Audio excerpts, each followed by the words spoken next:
क्या शुरू करना है आपको, यानी आपने डिग्री कंप्लीट की है डॉक्टरी की, तो आपका एक अपना बहुत बड़ा सपना होता है हॉस्पिटल या क्लिनिक ओपन करना। तो दोस्तों आज मैं इस क्लिप के माध्यम से एक छोटा क्लिनिक का सेटअप कैसा होता है और उसमें ज़रूरी जो इंस्ट्रूमेंट्स होते हैं या फिर ज़रूरी जो सामान होता है, जो सेटअप होता है, वो क्या क्या होना चाहिए, बहुत ही शॉर्ट में, इन शॉर्ट जिसको कह सकते हैं हम बताने की कोशिश करूँगा, इसलिए आप इस क्लिप को ज़रूर पढ़ते रहते हैं। दोस्तों सबसे पहले मैं आपसे एक बहुत ही अहम बात ये बताने जा रहा हूँ कि आप प्रैक्टिस सिर्फ उसी वक्त शुरू करें जहाँ आपकी जो स्टेट की गवर्नमेंट है वो आपको उस प्रैक्टिस के लिए अलाउ करती है। क्योंकि इसमें क्या होता है, बहुत सारे लोगों की अपनी थिंकिंग होती है कि अपन कौन सी डिग्री के बेस पे प्रैक्टिस कर सकते हैं। बहुत सारे लोगों के जहन में क्वेश्चन होता है और किस टाइप की प्रैक्टिस करते हैं। देखिए हर प्रैक्टिस का, हर डिग्री का एक अपना उसूल है और उसका एक लॉ बने हुआ है जो कि उस स्टेट के गवर्नमेंट के मुताबिक वो चलता है। तो इसीलिए मैं आपसे पर्सनली रिक्वेस्ट करूँगा कि अगर आप महाराष्ट्र में हैं तो आप जिस यूनिवर्सिटी की डिग्री आप लेते हो, MBBS, BUMS, BHMS और BMS, इस तरह की जो डिग्री आप लेते हैं, वैलिड जिसको कह सकते हैं, यानी कि यूनिवर्सिटी उसको परमिशन देती है। और उसके अलावा जो एक काउंसिल होता है, जैसे कि आप देख रहे हैं यहाँ पर, मैं आपको बताने की कोशिश करूँगा करीब नहीं। जैसे आप देख रहे हैं ये Maharashtra council of Indian medicine Mumbai, ये हमको एक परमिशन मिलता है प्रैक्टिस का। इसके अलावा ये डिग्री होती है, ठीक है। तो ये डिग्री और इसके अलावा एक काउंसिल का रजिस्ट्रेशन जिसको हम कह सकते हैं, और वो काउंसिल का जो रजिस्ट्रेशन होता है उसको हर 5 साल के बाद जो तो आपको रिन्यूअल करना होता है। तो ये चीज़ आप याद रखिए कि आप जो डिग्री वाले हैं तो वो डिग्री कितनी वैलिड है उसके मुताबिक प्रैक्टिस करें। वरना दोस्तों मैं आपको बहुत ही अहम चीज़ बता रहा हूँ, आपको अगर अपनी खुद की डिग्री पे एतमाद नहीं है तो आप अपनी प्रैक्टिस तो शुरू कर दोगे, लेकिन किसी वजह से उसको अगर बंद करने की नौबत आई, खुदा ना खास्ता, तो आपकी इमेज प्रॉब्लम आएगी। हॉस्पिटल में वर्क कर गए, बहुत से बच्चों ने किए होंगे, तो उसी तरह से हम एक अपना सेटअप अपने माइंड में रखें। जैसे कि मेरा अपना सेटअप में मैं पूरा बताने वाला हूँ आपको कैसा मेरा सेटअप है और किस तरह से मैं यहाँ पर जो है पूरा अरेंजमेंट करता हूँ। पेशेंट भी अगर आ जाए बीच में तो मैं आपको बताऊँगा किस तरह से हम लोग उसको हैंडल करते हैं। तो सबसे पहले आपका जो हॉस्पिटल जिस टाइप का होता है वैसे ही आपको क्या यानी कि अपना सेटअप बनाना छोटा सा, जिसको हम क्लिनिक बोलते हैं, ठीक है। क्लिनिक को जब स्टार्ट करेंगे तो बहुत सारी फॉर्मेलिटी रहती है, बहुत सारे डॉक्यूमेंट्स की ज़रूरत पड़ती है। मैं इसको इन शॉर्ट आपको बताऊँगा आगे क्या क्या ज़रूरत पड़ती है। तो आपको सबसे पहले एक OPD बनाना है। जैसे कि आप देख रहे हैं मैंने यहाँ पर बिल्कुल OPD लिख कर रखा है, यानी आउट पेशेंट डिपार्टमेंट, ठीक है। पेशेंट यहाँ पर आएंगे, भले हमारा छोटा सेटअप है, क्लिनिक है, लेकिन देखिए जो भी पेशेंट हमारे पास आता है उसको नहीं पता हमारे पास MI का पेशेंट भी आ सकता है। जी हाँ दोस्तों, हमारे पास MI का पेशेंट भी आ सकता है, पॉइजनिंग का पेशेंट भी आ सकता है, स्नेक बाइट का पेशेंट भी आ सकता है। कुल मिला के कहेंगे कोई भी इमरजेंसी, कभी भी छोटे से क्लिनिक को कुछ भी उसको क्या पता, वो तो इमरजेंसी लेकर कभी भी आ सकता है। इसलिए हमारी OPD है।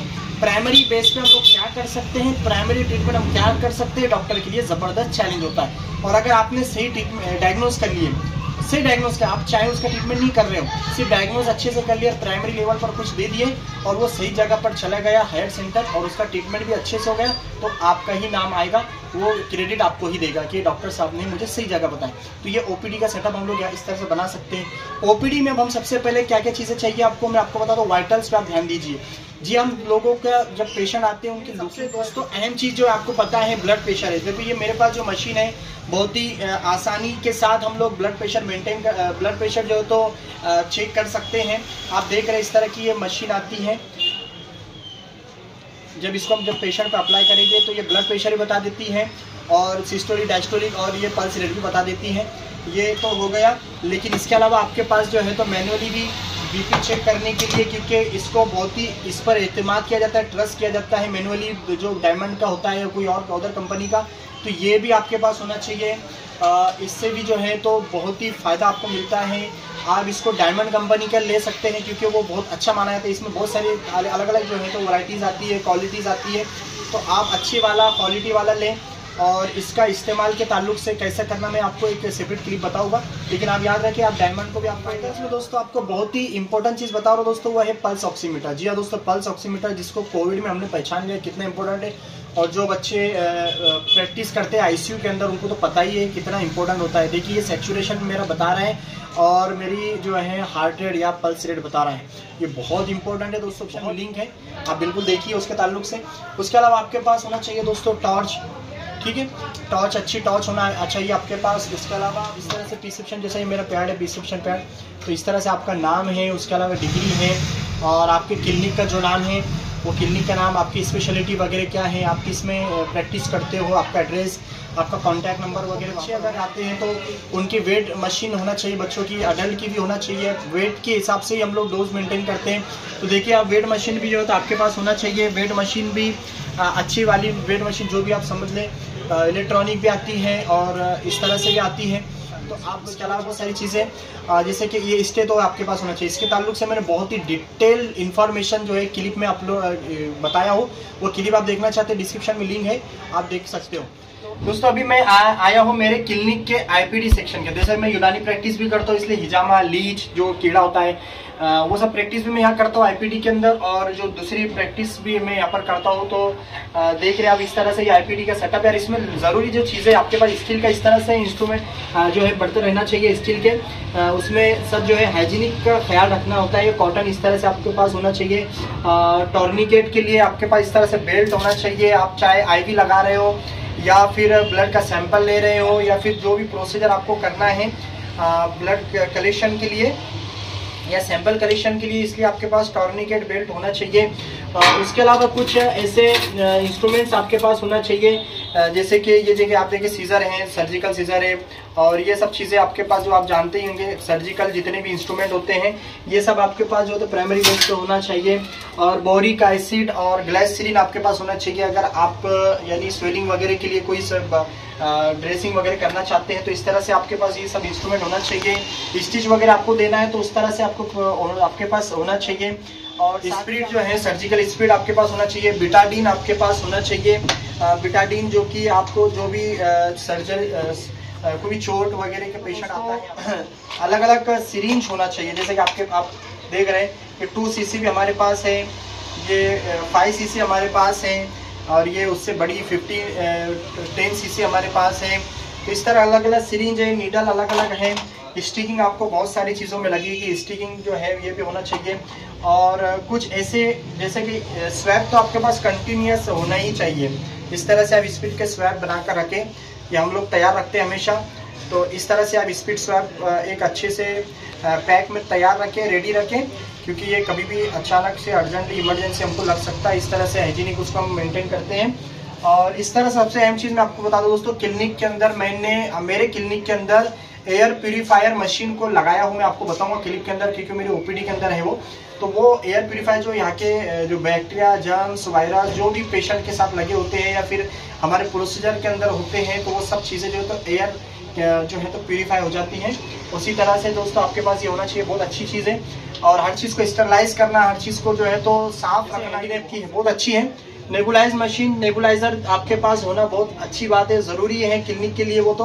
तो नेबुलाइजर मशीन भी आप अपने क्लिनिक के अंदर रख सकते हैं। उसके अलावा दोस्तों जैसे कि मैं कपिंग करता हूँ, तो कपिंग के एक अलग इंस्ट्रूमेंट्स है यूनानी प्रैक्टिस के अंदर। और ये सिप्लाडीन के पाउडर वगैरह भी आप रख सकते हैं, और सिप्लाडीन का ट्यूब क्रीम वगैरह भी आता है। आप जो है तो स्काल्प वगैरह रख सकते हैं, 3-वे वगैरह रख सकते हैं, और इंट्राकैथ भी आप रख सकते हैं इमरजेंसी के अंदर। और कभी भी एक चीज़ याद रखें दोस्तों, इंस्ट्रूमेंट आपके पास प्राइमरी बेस पर हर चीज़ रहना चाहिए, चाहे पुलिस कैथेटर हो, ये सब चीज़ें हमारे पास रहना ही चाहिए। मेडिकल के या फिर फार्मेसी के भरोसे हम तो नहीं आ सकते हैं। तो ऐसे वक्त में वक्त बेवक्त हमारे पास इस चीज़ की ज़रूरत पड़ती है। और जो पैक आप देख रहे हैं मेरे पास, ये मैं इसको इमरजेंसी पैक मानता हूँ। आप लोगों के पास भी इस तरह की ये सब होना चाहिए।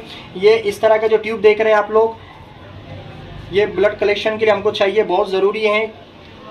और इस तरह से जो इमरजेंसी, जैसे कि इथम सैलेट की टैबलेट हमारे पास है कि ब्लीडिंग वगैरह हो रही है बहुत ज़्यादा, और ये लिग्नो है, या फिर हमको कुछ ऐसी प्रोसीजर करना है जिसमें एनेस्थेसिया की ज़रूरत पड़ती है, तो लिग्नो के ज़ैलोकन 2%। इसके अलावा हाइड्रोकॉर्ड तो आपके पास दोस्तों हमारे मेडिकल प्रैक्टिस में क्लिनिक में होना ही चाहिए, 100% होना ही चाहिए। इसके बगैर आप प्रैक्टिस में अधूरे हैं, क्योंकि हाइड्रोकॉर्ड आप जानते ही होंगे कितना ज़रूरी होता है। तो ये इमरजेंसी किट में आपके पास होना ही चाहिए। इसके अलावा दोस्तों ये सिरिंजेस कुछ एक्स्ट्रा भी हमारे पास होना चाहिए कि और कुछ ऐसे इंजेक्शन है जैसे स्विचर्स वगैरह आप देख रहे हैं, अगर स्टिकिंग वगैरह आपको देना है तो ये भी होना चाहिए आपके पास। और कुछ ऐसे इंजेक्शन है दोस्तों, एम्पुल्स हैं जो आपको इमरजेंसी में बहुत फ़ायदा देंगे।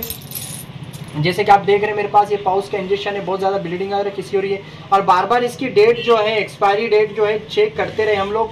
हमारे पास ये हम बार बार चेक करते रहते हैं। पाउच इंजेक्शन है, बस्कोपेन इंजेक्शन है, अगर कोई एब्डोमिनल पेन का, डेक्सामेथासोन का है एम्पूल, इसके अलावा ओंडेनसेट्रॉन ये और डेरिफाइलिन है। ये ऐसी पेशेंट के लिए है दोस्तों जो कभी भी अचानक से आ सकते हैं और आपके एक इंजेक्शन से जो है, एक आयम से उनकी रिलीफ हो सकता है। ये डेक्सामेथासोन का है, इसके अलावा ओंडेनसेट्रॉन है, डेरिफाइलिन है, पैरासीटामोल का भी आता है। तो ये पैरासीटामोल और सबकी डेट हमेशा बार बार चेक करते रहे हम लोग। मल्टीविटामिन भी आप रख सकते हैं, और ऐसे बहुत सारे एम्पूल्स होते हैं जो कि हम अपने इमरजेंसी तौर पे रख सकते हैं। रखना ज़रूरी है आपको, क्योंकि ऐसे डॉक्टर के पास लोग इसीलिए आते हैं ताकि उनको प्रॉब्लम होती है और उनकी जान बच जाए, तो इसलिए लोग अपने पास आते हैं। और हमारा काम है हम सब चीज़ें अपने पास रखें, तैयार रखें, हमेशा रेडी रहे सब चीज़ों के अंदर। तो क्लिनिक के सेटअप के लिए फिर आपको बेड की ज़रूरत होती है। बेड आप अपने तौर से, जो कि आपकी, जैसे कि मैंने पहले ही बता दिया, जैसी वैलिड आपकी प्रैक्टिस है, जो परमिशन आपकी डिग्री के हिसाब से आपको दी गई है, जो आपको अथॉरिटी है, वो हिसाब से आपको उतने बेड लगाना है। बेड जैसे कि आप मेरे पास देख रही है, एक बेड है, उसके अलावा उधर दूसरा बेड है, अंदर कैबिन में मैं एडजस्ट करता हूँ। 3 बेड का क्लिनिक है मेरा, उसका मैंने रजिस्ट्रेशन किया हुआ हूँ। नर्सिंग होम एक्ट का जो रजिस्ट्रेशन होता है वो बहुत ज़रूरी है, कंपलसरी भी है। उसके बारे में जानना चाहते हो मैं क्लिप भी बनाऊंगा, लेकिन पर्सनली जानना चाहते हो पर्सनली कॉन्टैक्ट करें, मैं ज़रूर आपको पूरी प्रोसीजर बताऊंगा। साथ ही इसके अलावा भी आप जैसे वेटिंग का जो देख रहे हैं, आप इस तरह से पेशेंट के जो रिलेटिव्स होते हैं यहाँ बैठ सकते हैं, इस साइड भी बैठ सकते हैं, और इस तरह से कोई इंस्ट्रक्शन भी आप अपने पेशेंट्स को दे सकते हैं। कोई भी आपके अपने बारे में बता सकते हैं, कुछ इंस्ट्रक्शन दे सकते हैं किसी डिजीज़ के बारे में। और एक चीज़ मैं आपको बताऊंगा दोस्तों, आपके पास फायर के लिए पूरा पुख्ता इंतजाम होना चाहिए। फायर के लिए दोस्तों आपको इस तरह देखते हैं, जो उसके बहुत सारे उसूल है, रूल्स है, नियम है, आपको जानते होंगे, उसका एक्ट है, तो उसके मुताबिक अलग अलग कलर के, फिर आप जानते होंगे कौन से बकेट में कौन सा कलर के जो इंस्ट्रूमेंट्स होते हैं वो डालना चाहिए। ये सब चीज़ें आपको मेंटेन रखना चाहिए दोस्तों। जैसे कि मैंने फायर के बारे में आपको बताया, उसके बाद जो एयर पोल्यूशन होता है उसके एग्जामिनेशन में, जैसे कि मैंने आपको बताया, स्टेथोस्कोप होना चाहिए, फिटोस्कोप, अगर आप गैनिक प्रैक्टिस करते हैं तो फिटल डॉपलर आपके पास होना चाहिए, ओटोस्कोप आपके पास होना चाहिए, थर्मामीटर भी आपके पास होना चाहिए।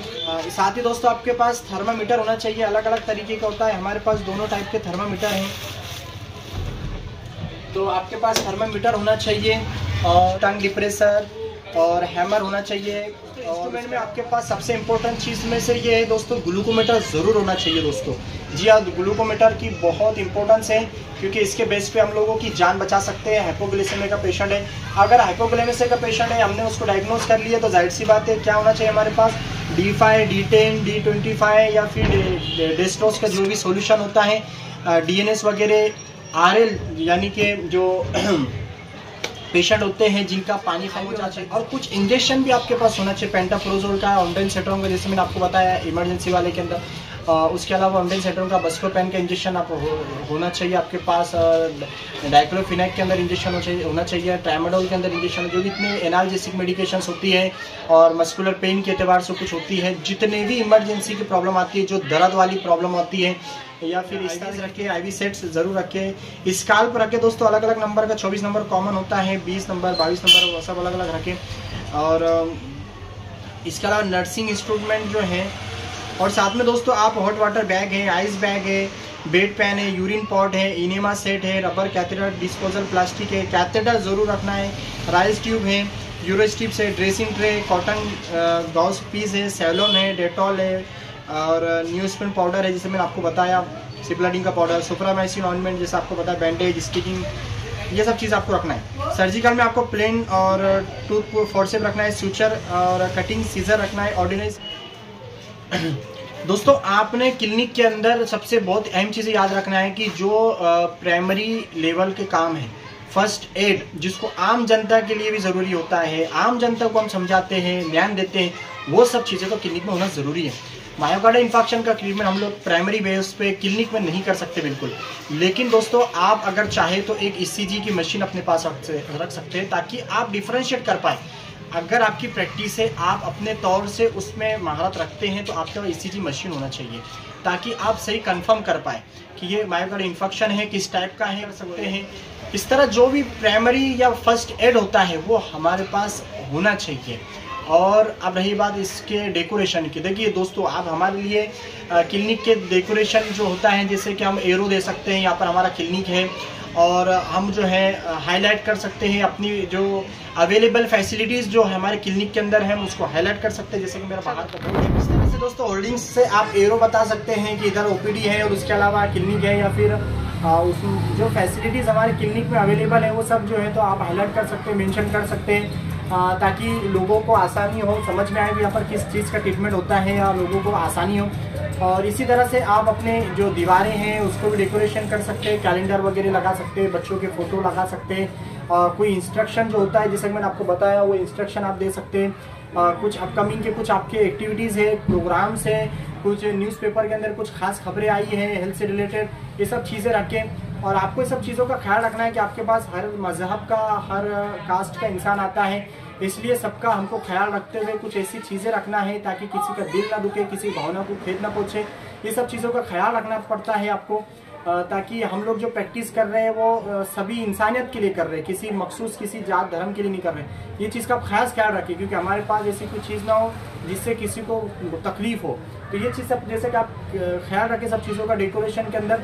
और लेडीज़ जो पेशेंट हमारे पास आते हैं उनका खास पर्दे का एहतमाम करें, और कुछ ऐसे इंस्ट्रक्शन रखे ओपीडी के अंदर या अपनी क्लिनिक के अंदर, सेटअप के अंदर, जो हमको जैसे कि सेपरेट जो है वॉशरूम आपके पास होना चाहिए, और आपके पास जो है तो हैंड वॉश के लिए इंतज़ाम होना चाहिए। तो तमाम चीज़ों को आपको मेंटेन करना होता है कि ज़रूरी होती है।